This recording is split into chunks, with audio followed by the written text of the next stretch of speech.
iniciamos mais um encontro com o programa Um Fato, Duas Visões, hoje com a nossa convidada, professora doutora Mariângela Carneiro Barbato, e que ela está representando o Núcleo do Brincar. Esse programa é uma parceria da Faculdade de Educação, representada por mim, professora Neide de Aquino Nofres, e pela professora Márcia Almeida Batista, representante da Faculdade de Ciências Humanas e da Saúde. Bem-vindo a todos. Professora Mariângela, conta para nós um pouco essa questão do brincar, da importância do brincar nos dias de hoje. O brincar sempre foi importante, é uma atividade que foi universal e é universal, todas as crianças brincaram, mas atualmente se descobriram outras coisas a respeito da brincadeira. Então, um dos exemplos eu daria é a questão do desenvolvimento da criança do ponto de vista físico, cognitivo, social e afetivo. E também se descobriu que a brincadeira também, além de tudo, é um lazer, traz conhecimentos, é uma forma da criança explorar o mundo, se inserir nele, organizar um pouco seu pensamento. Então, essa questão mostra que o brincar, não que ele é mais importante do que antigamente, ele é tão importante quanto, é que as crianças, dependendo da classe social e do locus onde estão inseridas, elas brincam mais ou brincam menos. Eu vejo que hoje em dia, quando se fala em brincar, a família logo pensa no brinquedo. Existem os brinquedos e o brincar sem brinquedo, é importante ter o brinquedo. Como é isso para você? Então, na realidade, você pensa que para brincar você precisa do objeto. Pode ser um objeto industrializado ou artesanal, mas as pessoas se esquecem que elas podem brincar com o próprio corpo. Então, você tem, por exemplo, o conjunto Barbatuques. Eles brincam com o próprio corpo, porque eles fazem sons, tiram do corpo das várias partes do corpo. Quando você brinca de roda, você está só movimentando o corpo e cantando. Então, você não precisa do objeto, brinquedo.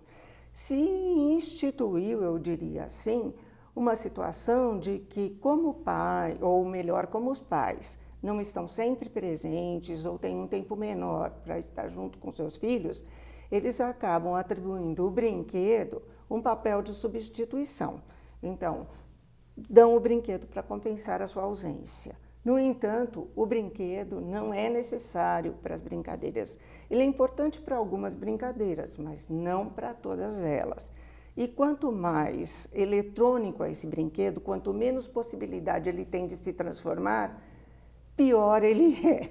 Então, você está falando um pouco, talvez, dos tablets, dos iPhones, desses eletrônicos que são dados para a criança e que, de alguma forma, ela despende ali um tempo razoável brincando. Você acha que ele não é tão bom assim? Não só esses, eu diria. Esses ainda nós podemos ver algumas funções dentro do próprio contexto. Aí eu alertaria os pais só no tempo que essas crianças estão passando junto a esses objetos, porque elas estão ficando muito mais junto a esses eletrônicos do que despender o seu tempo para outras atividades também físicas e sociais que a brincadeira contempla. No entanto, eu posso te dizer dos benditos carrinhos de controle remoto, robôs, que às vezes o pai vai na loja para comprar alguma coisa que ele, quando pequeno, não teve acesso. E ele fornece para o filho. Só que brincou menos de um minuto, como o objeto brinca sozinho, não precisa intervenção da criança.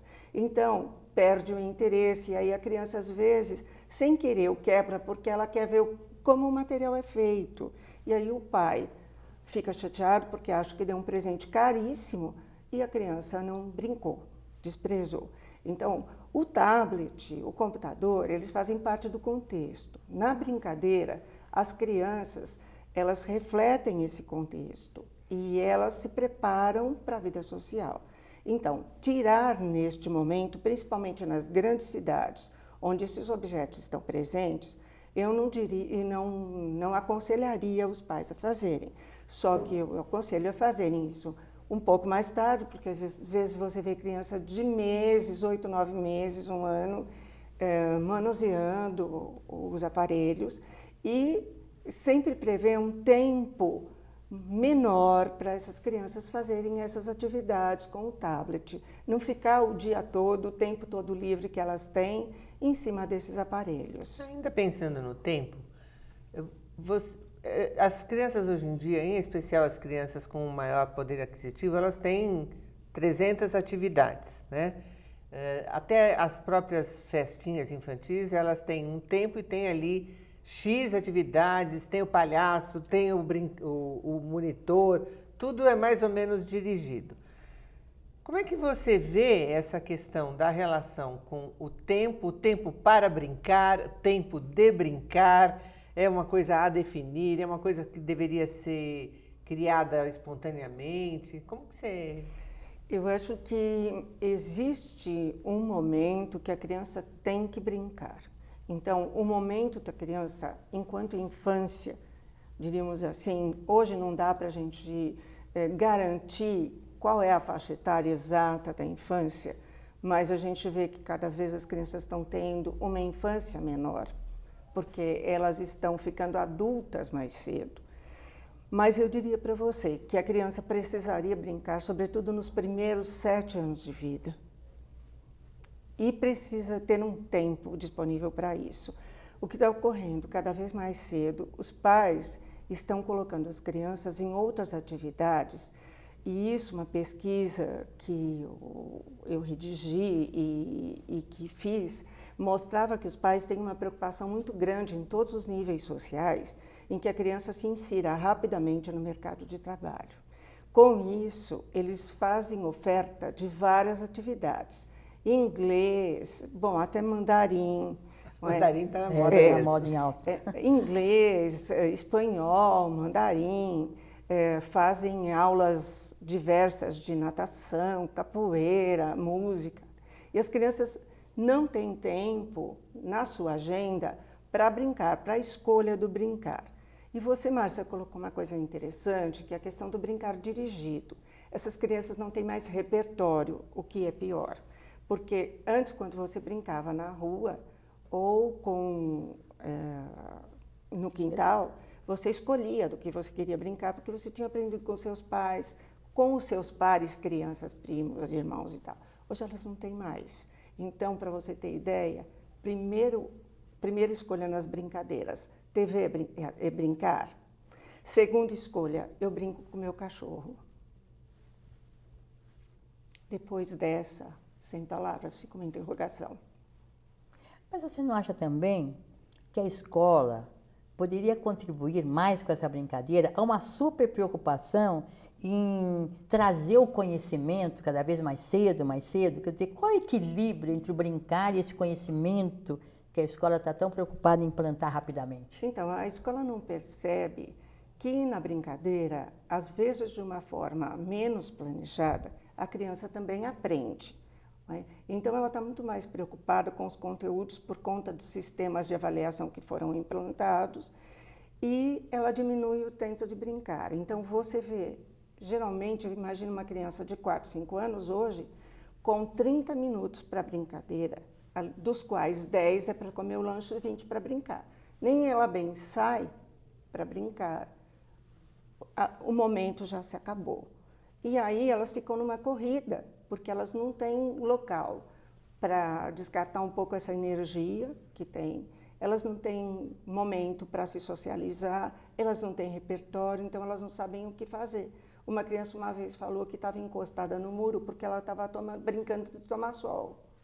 Mas não pode ser uma brincadeira, né? Um pouco porque eu estou querendo entender o conceito de brincadeira. Porque a gente primeiro associa brincadeira à criança. A criança brinca, né? E talvez você, um pouco antes da nossa conversa, a gente aqui se aquecendo para o trabalho, você dizia, olha, os adultos brincam, as jovens brincam, a brincadeira é do humano, esteve e está no humano desde sempre. Né? Então, acho que brincar de tomar sol, talvez tenha ali uma compreensão que seria interessante a gente pensar, né? Bom, o que é o brincar? Né? Não existe uma concepção clara do que é o brincar. Para mim, o brincar, diante de todos os estudos, na realidade, é uma ação que se desenvolve dentro de um contexto, né, que muda a qualidade do comportamento. Que tipo de comportamento? Que vai de um extremo ao outro. Então, que passa, de repente, do que é real para a fantasia, do que é alegria para a seriedade, né? Então, é um momento que parece que você tem dois comportamentos antagônicos, porque, como um pêndulo de relógio, aquilo passa muito rapidamente de uma situação para outra. Então, o que você vai ver nessa situação? Historicamente, o brincar era feito por todo mundo, era partilhado no contexto social.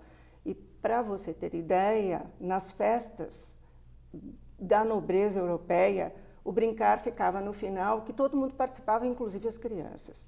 Num determinado momento, o brincar foi banido do comportamento adulto porque ele era considerado pecaminoso. E aí, os adultos passaram a brincar, entre aspas, construindo as academias. E ficou para a criança o legado do brincar enquanto contexto cultural.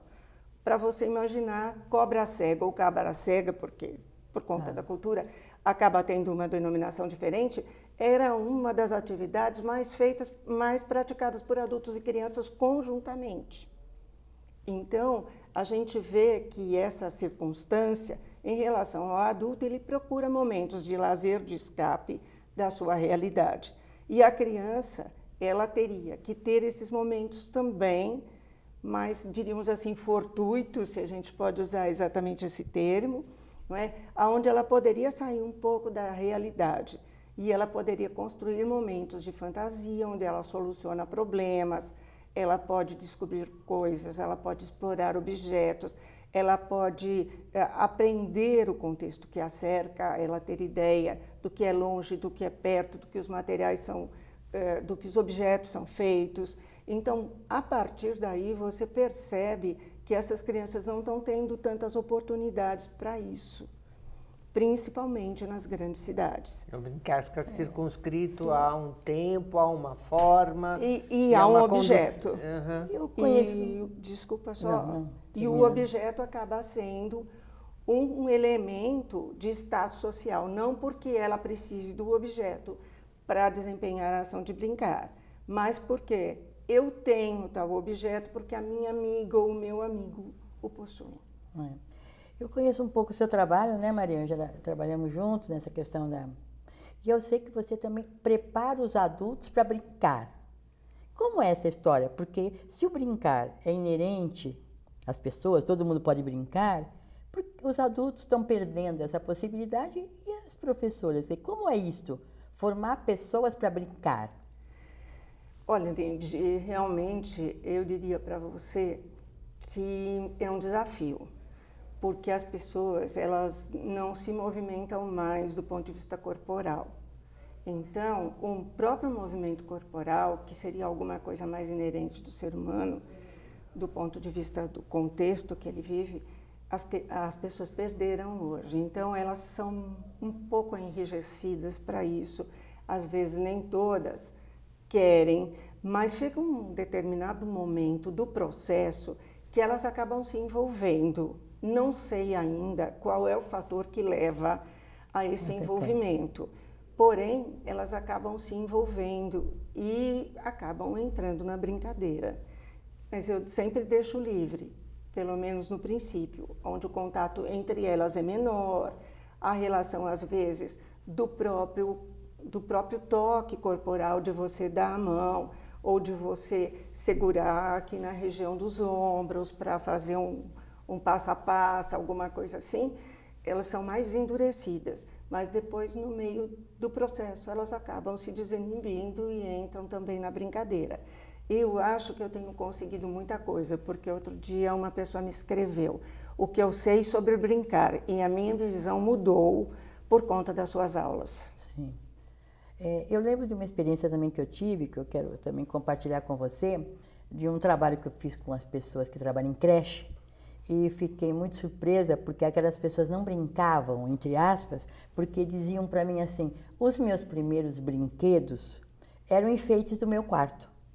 E os enfeites do meu quarto eram bonecas, carrinhos, e a isso eu não podia pegá-los porque eles eram enfeites, né?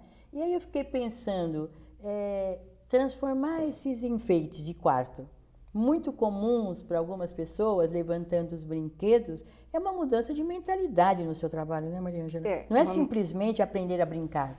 Como você vê isso aí? É uma mudança de mentalidade, porque não é só a questão das miniaturas que você tem no quarto, mas é uma questão também de que você, dentro daquele espaço da própria escola, muitas vezes o brincar não é bem-vindo, porque no brincar a criança corre, ela sorri, ela às vezes grita, porque como você assistiu um jogo de futebol, o teu time fez gol, você fica quieta, no campo sobretudo, né? Então você vibra.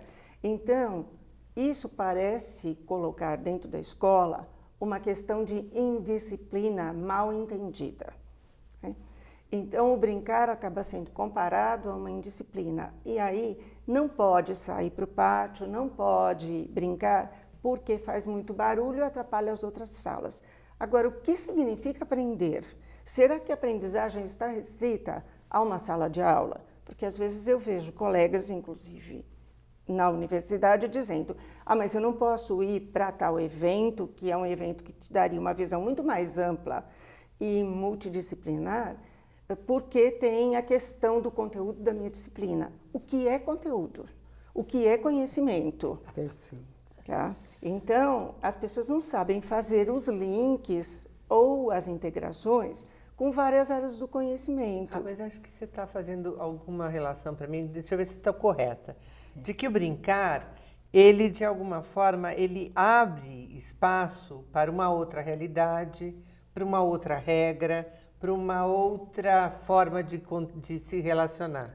Então, sai da possibilidade, sai desse contexto onde tudo está pré-determinado, né? Nesse sentido, ele traz também o caótico e o perigoso. Exatamente. Mas o risco e o erro são possibilidades que existem somente na brincadeira. Porque na brincadeira, o erro ele não passa a ser coercitivo. Tá?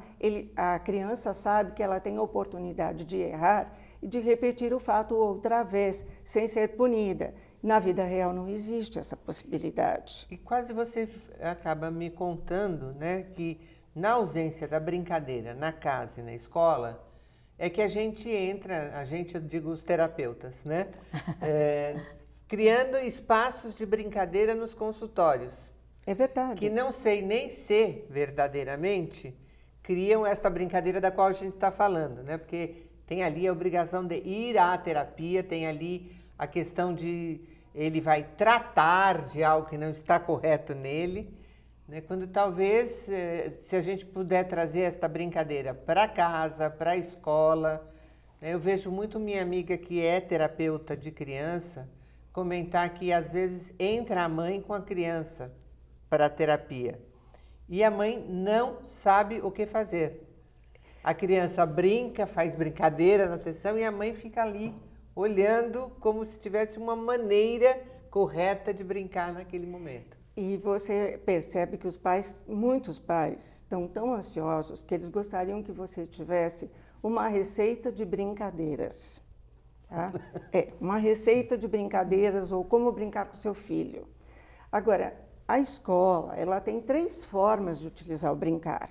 Ela tem o brincar espontâneo, que geralmente você usa no playground e outros espaços, principalmente se a criança já tiver repertório. Você tem o brincar dirigido, que a gente até considera, usando uma palavra, um termo, um neologismo, a didatização do brincar.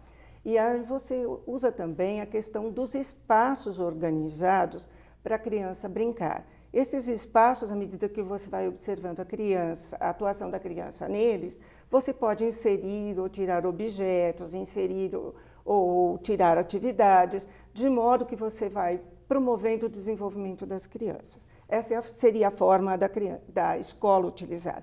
Agora, os pais, eles ficam sem saber o que fazer, eles às vezes não têm nem ideia, e aí eu acho que o brincar também tem a ver com a questão da criatividade, eles não têm nem ideia que se você trocasse os sapatos, os pés do par de sapato, e mudasse, fizesse uma brincadeira com seu filho, né, de quem consegue colocar o sapato mais rápido, até isso serviria para você ter outras possibilidades de criar, de inventar. Então, a brincadeira, ela tem sim uma regra, mas essa regra pode ser violada, pode ser consensada, porque as crianças sabem o momento que podem violar a regra. E elas consensam entre si, às vezes elas consensam até regras mais rígidas do que aquelas que estão postas.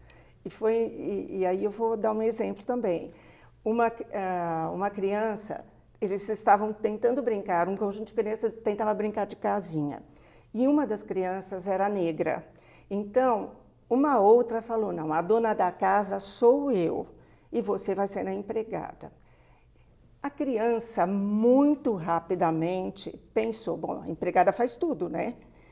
Então, tocava a campainha, ela falava, não, quem tem que atender sou eu, empregada. Chorava o bebê, quem tem que acolher o bebê sou eu. Então, ela brincou mais do que a dona da casa. Então, ela foi extremamente esperta, né? Então, a criança nos dá algumas lições que muitas vezes a gente deixa passar despercebido. Mas uma lição que vai para além do quanto ela pôde brincar, exatamente, né? Uma lição que talvez a mãe dessa criança pudesse observar. Exatamente. No sentido dela se perceber como alguém que, de alguma forma, não brinca na casa, porque a sua empregada é que faz a brincadeira. Exatamente.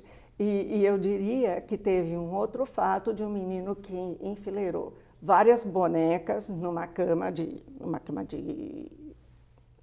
uma simulação de quarto de uma casa, e todo mundo achava que ele ia brincar ou ia ter comportamentos femininos. Para nossa surpresa, ele pôs as bonecas como ele fazia com as irmãs, porque ele cuidava das irmãs em casa, ele pôs as bonecas assim, sentadas, e aí ele foi desempenhando os papéis sociais. Então, isso é importante para a gente perceber, sobretudo a brincadeira de faz de conta. A criança, ela expressa o que ela vive, como gosta ou como não gosta. Então, essa é uma das opções, não significa que seja só essa, mas ela também precisa ser feita. E os pais, muitas vezes, cortam essa etapa. Isso me leva a uma outra coisa, um perigo da terapia, eu diria. Né? Eu me lembro de uma... falar sobre o processo da ludoterapia, né? Mas mais do que isso, né? Como fica eu tenho essa uma questão, colega, uma excelente pianista, que disse que graças à terapia ela deixou de ser uma boa musicista de cabaré. E aí eu fiquei pensando, porque assim, a gente tem esse viés da interpretação, né? De olhar aquilo e fazer uma interpretação. E eu fiquei pensando em que medida isso também não interrompe este processo que não precisa de uma interpretação, precisa apenas ser vivido. Eu acho que muitas vezes isso acaba sendo interrompido de uma forma inadequada, como também às vezes surgem problemas que você na escola ou na família não dá conta. Então aí vale a pena a procura de um terapeuta.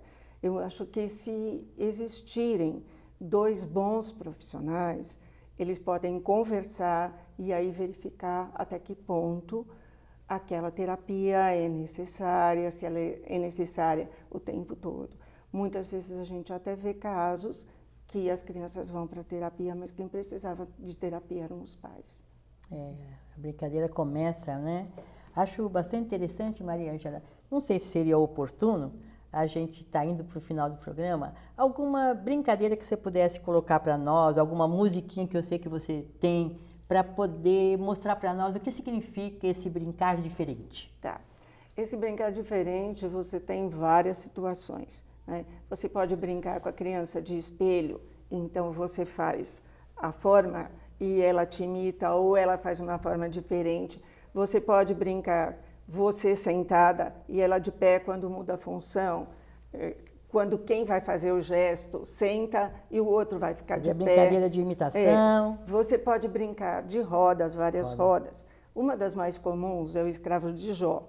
Mas o escravo de Jó você pode brincar de várias formas. Outro dia alguém falou, mas eu não tenho objeto para brincar. Mas não precisa brincar com o objeto. Você pode brincar com o seu próprio corpo. Então, cria uma possibilidade do movimento do escravo de Jó. Então, você pode criar uma possibilidade. E aí, nisso, eu vejo muitas vezes os educadores tentando essas criações e coisas interessantíssimas. Porque eles criam, às vezes, sentados, às vezes deitados, às vezes no meio plano, né? E às vezes em pé, com movimentos em que eles saltam, eles pulam, ou movimentos simplesmente de dar a mão e ir para um lado e para o outro. E já havia até o escravo de Jó dançado na forma de minuê. Olha! Então, se você der a oportunidade de uma brincadeira tradicional para um adulto, ele vai repensar na forma. E a criança também pode pensar, porque ela também te dá as ideias. Então, no fundo, às vezes a gente esquece de ouvir quem está participando no processo, seja ele adulto ou criança. Então, assim, nós estamos chegando ao final do nosso programa, né, com muitas outras perguntas. Várias. Mas penso assim, quero agradecer a sua presença, porque realmente foi bastante interessante. E queria só fazer uma última questão, a questão da desinibição e inibição. Para mim brincar, eu preciso ser muito desinibida?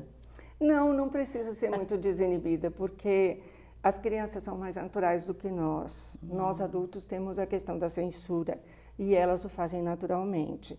Então, eu acho que apenas os pais têm que ter o bom senso de, mesmo usando os objetos do contexto atual, darem um tempo para a criança também utilizar outras formas de brincadeira, em que vem o movimento corporal, em que há regra, em que há socialização, porque aí também a criança vai aprendendo. Então, Maria Ângela, quer dizer, nós estamos encerrando mais um programa com uma missão bastante interessante, que todo mundo pode brincar, não precisa ter desinibido ou inibido, eu posso brincar também. Então, obrigada pela sua presença. E nós estamos, então, encerrando mais um programa com a professora Maria Ângela Barbato, com essas lições bem profundas.